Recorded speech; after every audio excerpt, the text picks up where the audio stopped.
Dans la précédente vidéo, je présentais le Melocactus zettneri originaire du Brésil.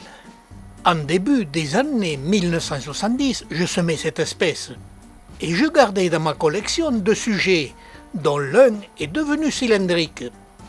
Par la suite, je semais des graines issues de ce sujet et tous ont reproduit plus ou moins leur développement cylindrique.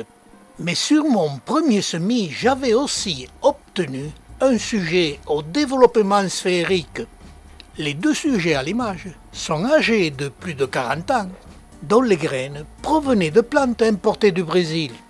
Mais à la même époque et dans les mêmes conditions, je me procurais des graines du Melocactus canescens. À première vue, et pour un non spécialisé, c'est exactement la même espèce.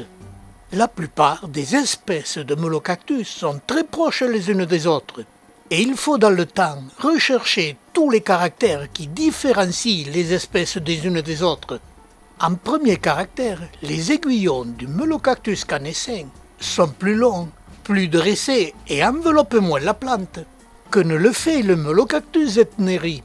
Autre caractère, sur tous les semis que j'ai pratiqués sur le Melocactus canescens, tous les sujets sont devenus sphériques et légèrement plus bas. Autre critère, dès l'apparition de céphalium, ils étaient bien plus clairs et devenaient par la suite presque identiques au Melocactus zettneri. Mais actuellement, les critères qui sont retenus pour différencier les espèces sont les fleurs et les fruits. Et les fleurs du Melocactus canescens sont identiques et ont les mêmes défauts d'épanouissement que le Melocactus zettneri. Et il en est de même pour les fruits, colorés dès leur apparition et se décolorant rapidement. Même critère pour les graines. Mais l'ensemble des graines des espèces de Melocactus sont très proches les unes des autres pour pouvoir voir à l'œil nu leurs différences.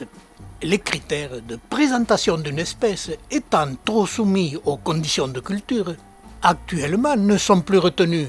Sur la dizaine de Melocactus canescens issus de mes semis, dont les graines provenaient de mes trois sujets d'origine, j'observais une stabilité de l'ensemble de l'espèce, toujours féerique, légèrement plus petite et avec moins d'aréoles par côte.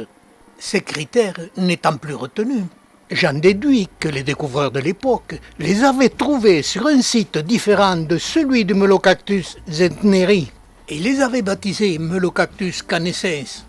Et avec les nouveaux critères retenus pour la définition d'une espèce, le canescens ne sera plus classé comme une espèce mais comme une variété du Melocactus zettneri.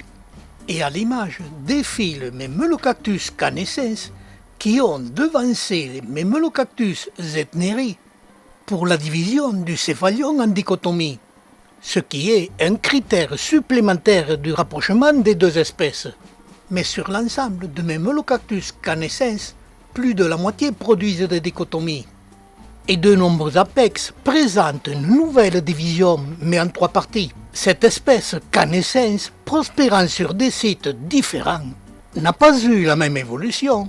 Les critères identiques des fleurs et des fruits rapprochant les deux espèces font que le Melocactus canescens peut être classé comme une variété de l'espèce type.